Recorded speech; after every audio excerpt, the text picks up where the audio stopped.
Welcome to discover Rajasthan. आज हम solve करने जा रहे हैं पटवारी की एग्जाम्स के लिए प्रीवियस ईयर क्वेश्चन।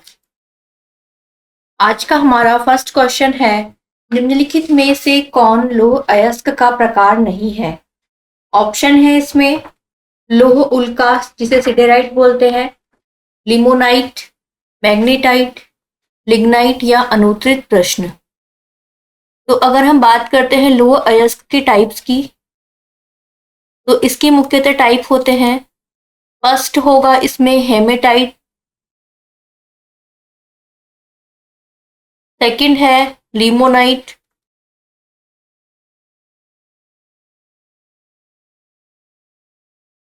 थर्ड है सिडेराइट और फोर्थ है मैग्नेटाइट।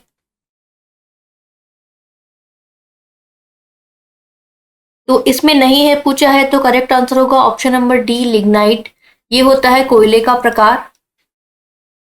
ठीक है, इसके अलावा इसके फॉर्मूले भी पूछे जा सकते हैं। हेमेटाइट का फॉर्मूला होता है Fe2O3,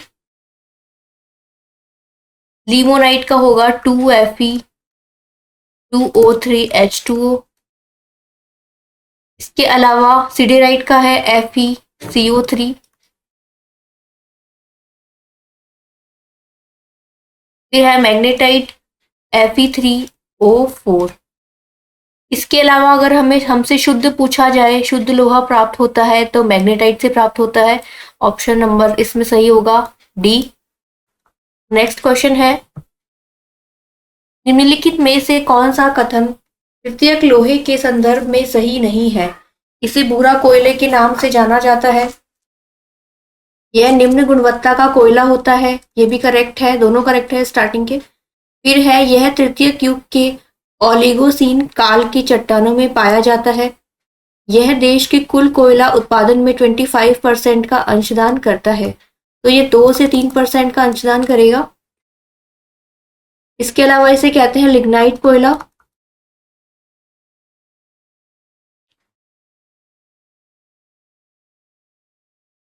नेक्स्ट क्वेश्चन है,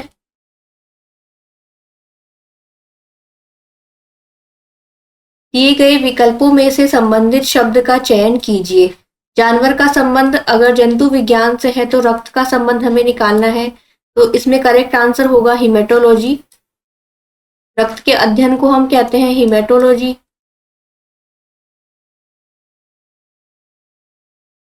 इसके अलावा है पैथोलॉजी। तो पैथोलॉजी हम कहते हैं रोग के अध्ययन को।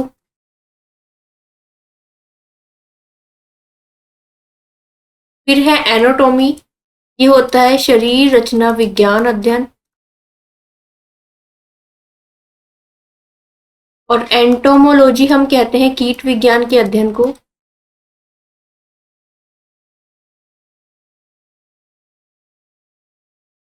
नेक्स्ट क्वेश्चन है, निम्नलिखित प्रतिफल के लिए जस्ता तनु नाइट्रिक अम्ल से प्रतिक्रिया देता है। तो अगर हम तनु नाइट्रिक अम्ल से प्रतिक्रिया करते हैं इसकी,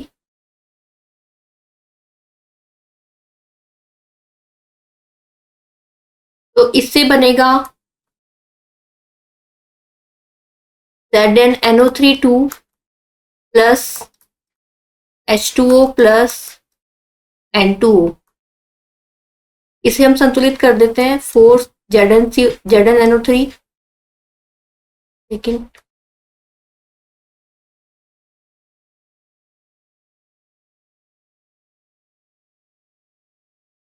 ये कुछ इस तरीके से, इसे हम कहेंगे जिंक नाइट्रेट। ठीक है, इसके अलावा N2O ये होती है, एक होती है N2O और एक होती है NO2। तो अगर हम NO2 की बात करते हैं, ये होती है नाइट्रो डाइऑक्साइड।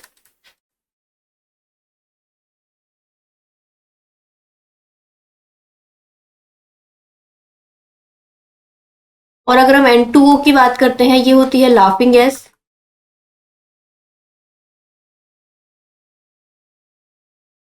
इसके अलावा इसे हम कहते हैं नाइट्रस ऑक्साइड।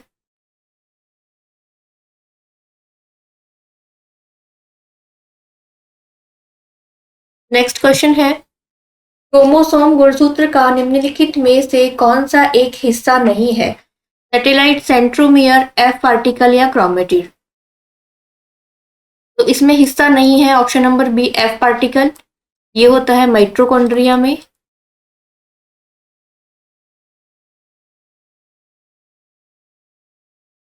और अगर हम बात करें सैटेलाइट, सेंट्रोमियर और क्रोमेटिड की, तो ये गुणसूत्र के हिस्से होते हैं। इसके अलावा गुणसूत्र की खोज की अगर हम बात करते हैं, तो इसकी खोज की थी स्ट्रॉसबर्गर ने। और ये जो नाम है क्रोमोसोम, ये नाम दिया था वॉल्डेयर द्वारा। इसके अलावा इसमें एक और क्वेश्चन पूछा जाता है कि गुणसूत्र सिद्धांत किसने दिया है? गुणसूत्र सिद्धांत तो ये दिया है सट्टन और वावेरी ने।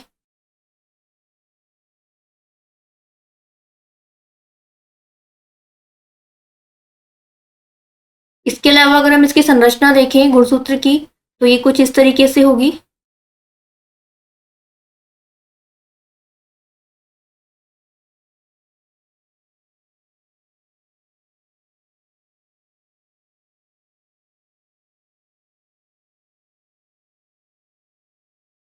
ये होता है यहाँ पर प्राथमिक संकीर्णन।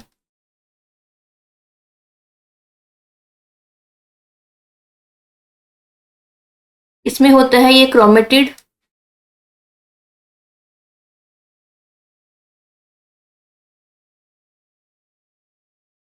और अगर हमसे पूछा जाए गुणसूत्र की कितनी भुजाएं होंगी, टोटल 2 भुजाएं। इसके अलावा इसको हम कहते हैं सेंट्रोमियर। ये होता है द्वितीयक संकीर्णन।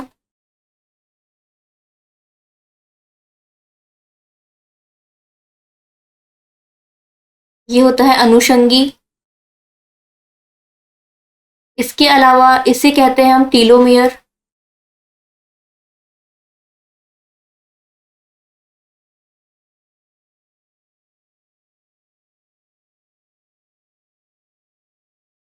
और अगर हमसे पूछा जाए कि एक गुणसूत्र में कितने क्रोमेटिड होंगे, तो ये टोटल 2 क्रोमेटिड होंगे।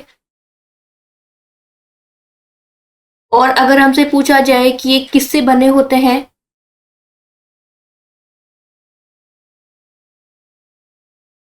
तो ये क्रोमेटिन तंतुओं से बने होते हैं, जो कि संघनित होकर क्या बनाते हैं? गुणसूत्र बनाते हैं।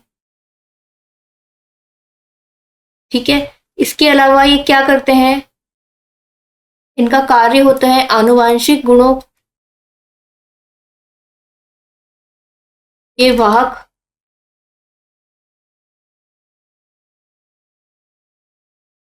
नेक्स्ट क्वेश्चन है, निम्नलिखित में से कौन सा कार्बन का अपरूप नहीं है? फुलरी, इथेनॉल, ग्रेफाइट या डायमंड?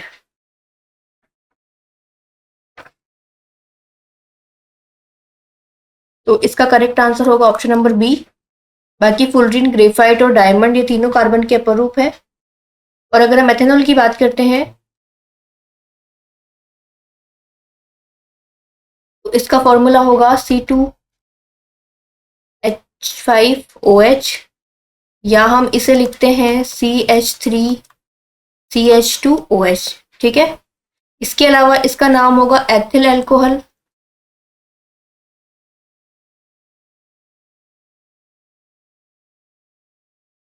और इसका उपयोग होता है टिंचर आयोडीन में।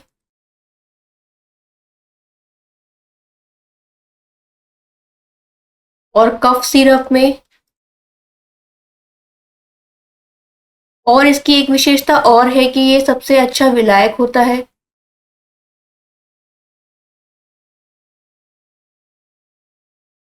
नेक्स्ट क्वेश्चन है, मेहंदी द्वारा गहरा भूरा अथवा थोड़ा लाल रंग देने हेतु निम्नलिखित में से कौन जिम्मेदार रहता है? ल्यूसीफेरिन, मेलानिन, लोसोन या हाइड्रोक्विनोइन? तो इसमें करेक्ट आंसर होगा लोसोन, ऑप्शन नंबर सी।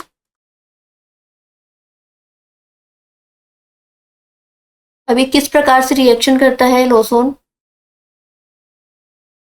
तो ये जो हमारी हाथ की स्किन होती है, उसमें प्रोटीन के साथ मिलकर क्या करता है? रिएक्शन करता है।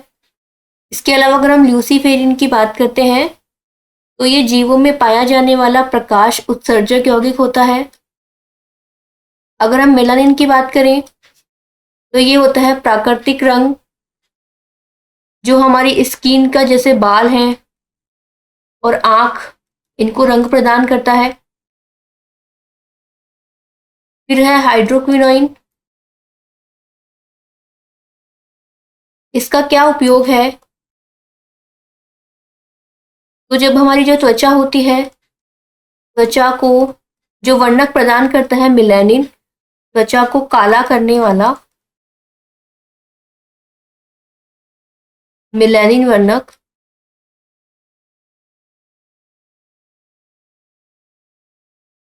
ये संचय को कम करने का कार्य होता है इसका। ये संचय को कम करना, अगर ये कम करेगा तो इसका मतलब क्या होता है, हमारी जो स्किन होती है वो गोरी होती है, तो इसका कार्य हो गया त्वचा को ब्लीच करना। ठीक है।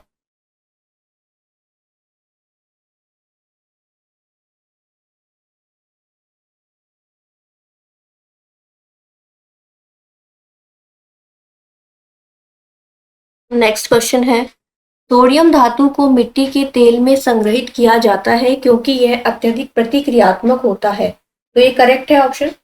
सेकंड है, सोडियम धातु नाइट्रोजन से प्रबलता से प्रतिक्रिया करता है। तो ऑप्शन नंबर बी गलत होगा इसमें, और ऑप्शन नंबर फर्स्ट सही है, तो इसमें करेक्ट आंसर होगा ऑप्शन नंबर सी। नेक्स्ट है, डीजल इंजन परिवर्तित करता है केमिकल ऊर्जा से मैकेनिकल ऊर्जा, केमिकल ऊर्जा से इलेक्ट्रिक ऊर्जा, इलेक्ट्रिक ऊर्जा से साउंड ऊर्जा, या न्यूक्लियर ऊर्जा से इलेक्ट्रिक ऊर्जा। तो अगर हम इलेक्ट्रिक ऊर्जा से साउंड ऊर्जा की बात करते हैं तो इसका एग्जाम्पल होता है विद्युत घंटी। नेक्स्ट, केमिकल ऊर्जा से इलेक्ट्रिक ऊर्जा की बात करते हैं, ये होगा बैटरी। तो इसका करेक्ट आंसर होगा option number first. Diesel engine क्या करता है, केमिकल ऊर्जा से मैकेनिकल ऊर्जा में परिवर्तित करता है।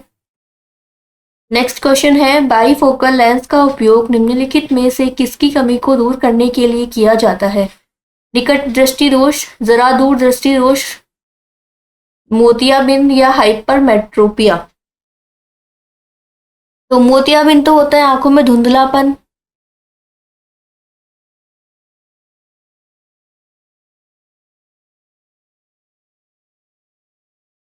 और इसका उपचार होगा कृत्रिम लेंस लगाना।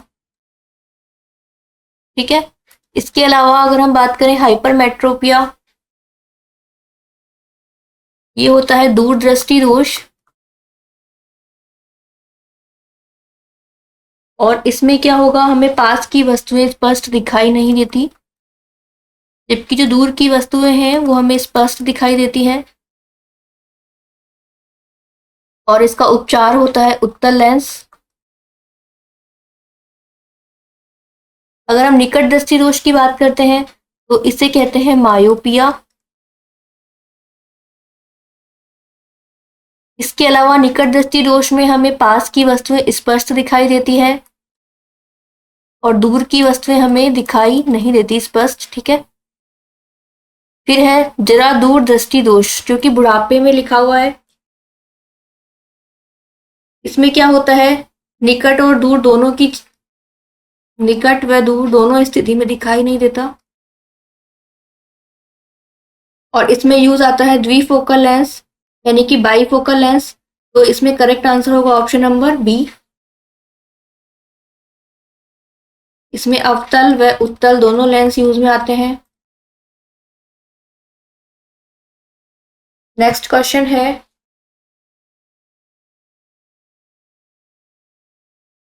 व्यस्क मानव दंत सूत्र है 21 12 21 12 22 21 22 21 23 21 23, या 22 13 22 13। तो इसका करेक्ट आंसर होगा ऑप्शन नंबर सी। ये होता है इसका दंत सूत्र।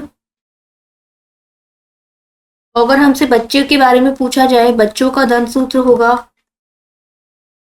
2101।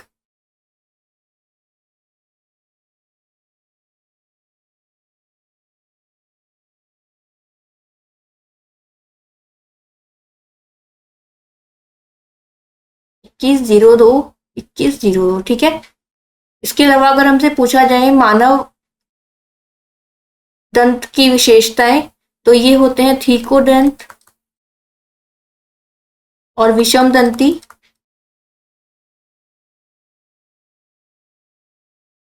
और 4 टाइप्स के होते हैं, कृतनक, रदनक,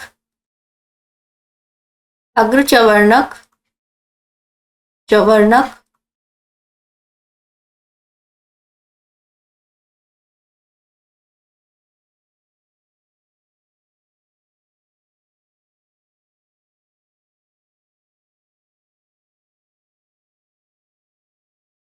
नेक्स्ट क्वेश्चन है, निम्नलिखित में से किसका मिलान सही नहीं है?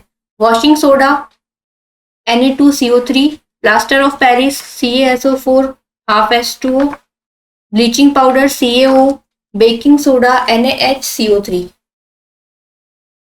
तो वॉशिंग सोडा होता है Na2CO3 10H2O, ये तो करेक्ट है। Plaster of Paris CaSO4 half H2O, ये भी करेक्ट है। फिर है बेकिंग सोडा NaHCO3।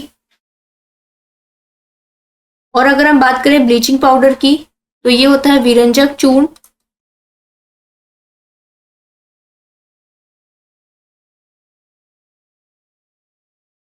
विरंजक चूर्ण, और इसका फॉर्मूला होता है CaOCl2, ठीक है।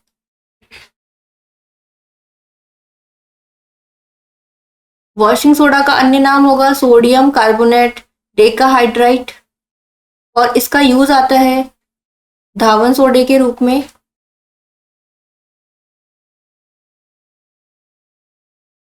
प्लास्टर ऑफ पेरिस का यूज करते हैं टूटी हड्डियों को स्थिर करने में।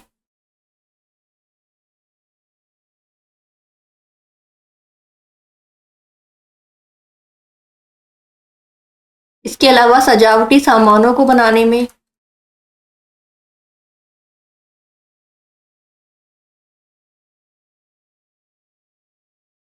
ब्लीचिंग पाउडर का यूज करते हैं जल उपचार में।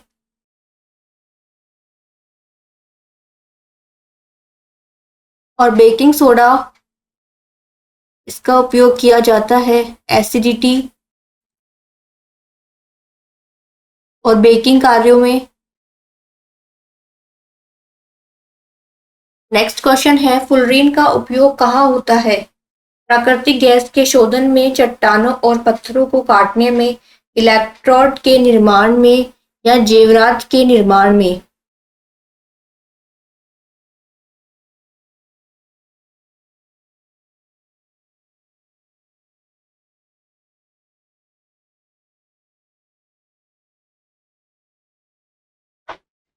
तो अगर चट्टानों व पत्थर काटने में अगर हम यूज देखते हैं, तो इसमें यूज आता है हीरा। जेवरात निर्माण में हीरे का यूज आता है। इलेक्ट्रोड निर्माण में ग्रेफाइट का यूज आता है। तो इसका करेक्ट आंसर होगा ऑप्शन नंबर फर्स्ट, प्राकृतिक गैस के शोधन में या CNT में। इसके अलावा मॉलिक्यूलर बेयरिंग में।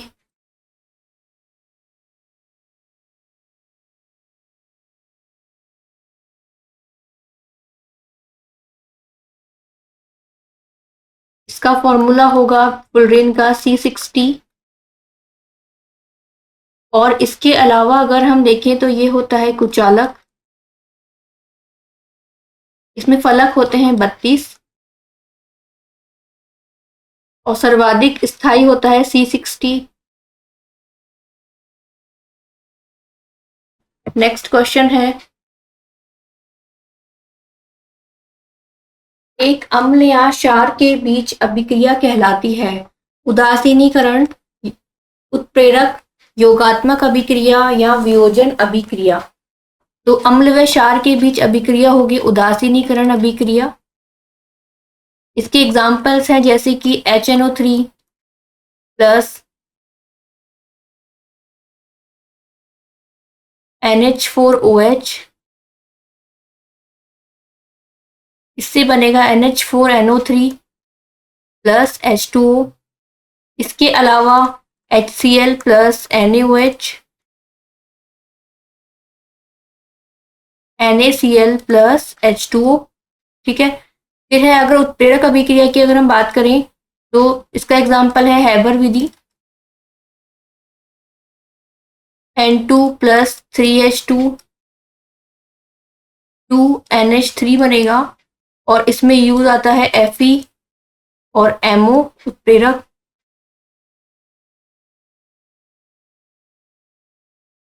योगात्मक अभिक्रिया CaO प्लस H2O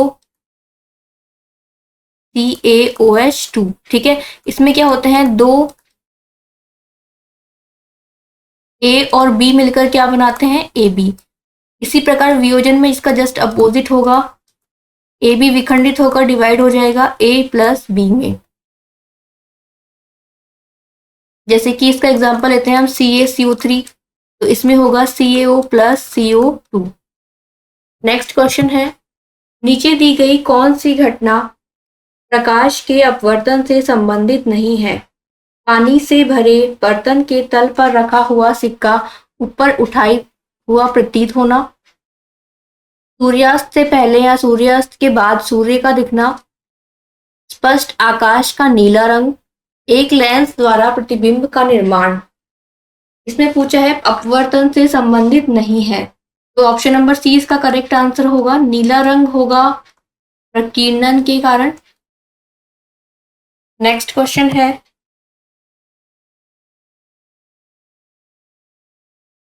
निम्न में से कौन सा एक भौतिक परिवर्तन है। भोजन पकना, फल पकना, नमक का पानी में घुलना या दही का जमना। तो ये सारी रासायनिक परिवर्तन है तीनों। ठीक है, इसके अलावा भौतिक परिवर्तन होगा नमक का पानी में घुलना, option number C. Next question है, मिलान करना है bleaching powder, baking soda, washing soda, plaster of Paris. तो प्लास्टर ऑफ पेरिस का यूज आता है दंत चिकित्सा में। ब्लीचिंग पाउडर पेयजल का शोधन। फिर है बेकिंग सोडा और वॉशिंग सोडा। बेकिंग सोडा का यूज आता है एसिडिटी में या अम्लनाशक में, और वॉशिंग सोडा का यूज होगा कांच के निर्माण में। ब्लीचिंग पाउडर का फॉर्मूला CaOCl2 है। इसके अलावा बेकिंग सोडे का फॉर्मूला होता है NaHCO3। Washing soda sodium carbonate Na2CO3। Plaster of Paris होगा CaSO4 half H2O। Next question है, तो इसका करेक्ट आंसर क्या हो गया, 3 4 3 4 1 और second, option number B. Next question है, मानव AB और रुधिर वर्गों में कितने जीन प्रारूप या जीनोटाइप संभव है। 4 6 3 या 8। तो अगर हम ABO की बात करते हैं तो इसमें होंगे IA IB IB IB और IA IA। ठीक है, तो ये कितने हो गए, 6 प्रारूप हो गए टोटल इसमें अभी तक। इसके अलावा अगर हम देखें II IAI और IBI,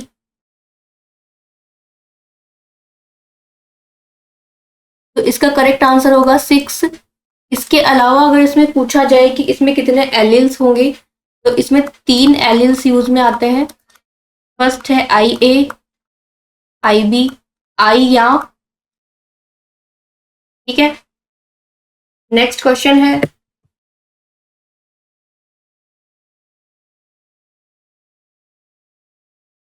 दो एक दूसरे के लंबवत समतल दर्पण के बीच एक पेन को रखा जाता है, पेन की निर्मित प्रतिबिंबों की संख्या होगी। ये करते हैं हम 360 डिग्री अपॉन, इसमें लिखा है समकोण लंबवत -1 3 प्रतिबिंब, ऑप्शन नंबर सी इसका करेक्ट आंसर होगा। फ्यूज को परिपथ में उपकरण के समांतर रखा जाता है, जो कि गलत है। फ्यूज को हम श्रेणी क्रम में रखते हैं। नेक्स्ट है, विद्युत परिपथ में उपयोग होने वाला फ्यूज उपकरणों में से उच्च विद्युत धारा को प्रवाहित करके उनकी सुरक्षा करता है। नीचे दिए गए विकल्पों में से सर्वाधिक उपयुक्त उत्तर चुनिए। तो ये विद्युत धारा को प्रवाहित करके नहीं करेगा, ये रोककर करेगा, रोककर उनकी सुरक्षा करता है। ठीक है, तो इसमें दोनों गलत होंगे। Option number B. इसके अलावा फ्यूज तार बना होगा लेड प्लस टिन से,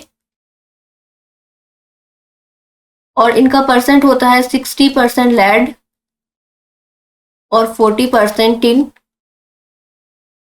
फ्यूज तार का गलनांक जो होगा वो कम होगा, ताकि ये क्या करेगा, विद्युत जो धारा होगी, विद्युत धारा अधिक प्रवाहित होने पर पिघल जाएगा।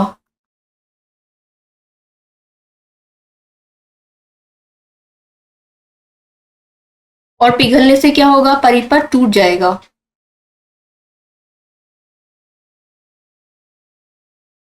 नेक्स्ट क्वेश्चन है, पेरिस्कोप किसके सिद्धांत पर कार्य करता है? प्रकाश का प्रकीर्णन, प्रकाश का अपवर्तन, प्रकाश का परावर्तन या प्रकाश का विवर्तन? तो इसका करेक्ट आंसर होगा प्रकाश का परावर्तन, ऑप्शन नंबर सी। और इसमें यूज आते हैं दो समतल दर्पण।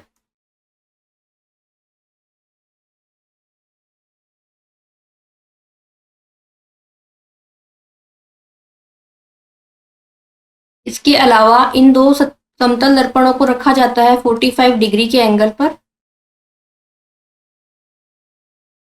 नेक्स्ट क्वेश्चन है, निम्नलिखित में से कौन से लोह अयस्क को आयरन कार्बोनेट के रूप में जाना जाता है?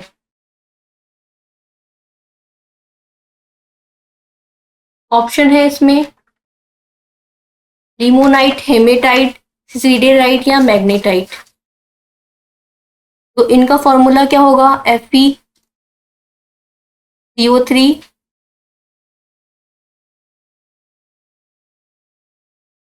Fe2O3 H2O। हेमेटाइट का फॉर्मूला होगा Fe2O3, मैग्नेटाइट का होगा Fe3O4। ठीक है, अब इसमें पूछा है आयरन कार्बोनेट, तो हमें दिखाई दे रहा है सिडेराइट, ऑप्शन नंबर सी इसका करेक्ट आंसर होगा।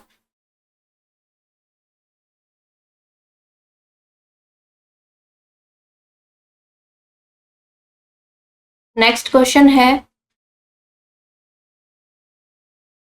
वह विटामिन जो एंटीऑक्सीडेंट वसा विलेय है और उसे पौधे के तल से प्राप्त किया जाता है। सबसे पहले तो वसा विलेय कौन कौन से होते हैं, और जल में विलेय कौन कौन से होते हैं? वसा विलेय होते हैं A, D, E और K, और पानी में विलेय होंगे विटामिन B और C। ठीक है, इसके अलावा इसमें पूछा है एंटीऑक्सीडेंट, तो एंटीऑक्सीडेंट होते हैं विटामिन A, विटामिन C और विटामिन E। अब इसमें दिया है एंटीऑक्सीडेंट भी है और वसा विलेय भी है,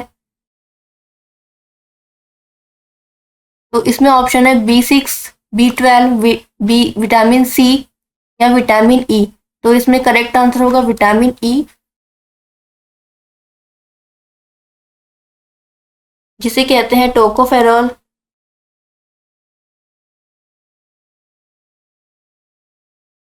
या इसे कहते हैं सुंदरता का विटामिन, क्योंकि हमारी स्किन को स्वस्थ रखता है।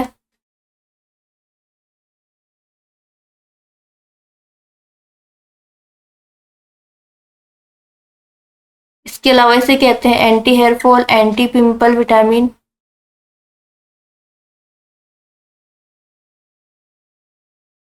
और इसके स्रोत हैं विटामिन ए के तेलीय बीज,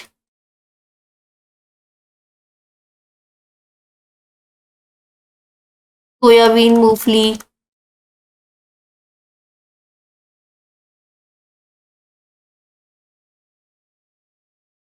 बादाम,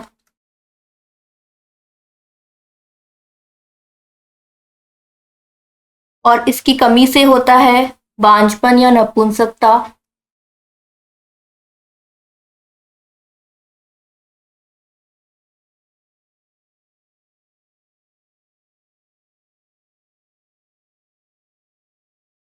नेक्स्ट क्वेश्चन है,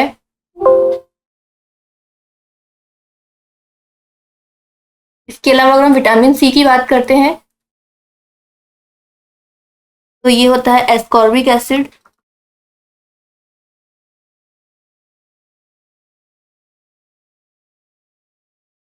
और ये है एंटी कैंसर विटामिन। इसके अलावा घाव भरने में इसकी कमी से होता है स्कर्वी रोग, जिसे नाविक रोग भी कहते हैं। और अगर विटामिन सी के स्रोत देखें हम तो ये होंगे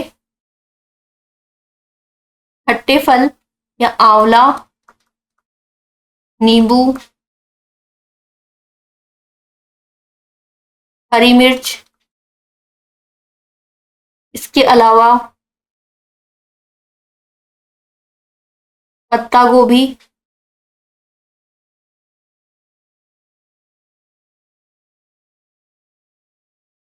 विटामिन बी6 और बी12 की अगर हम बात करें तो ये होता है पायरिडॉक्सिन,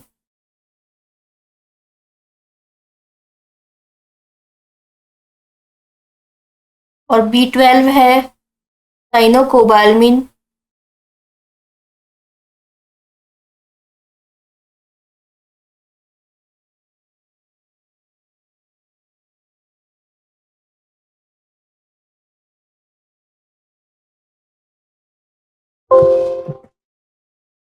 तो ये हमारा लास्ट क्वेश्चन था।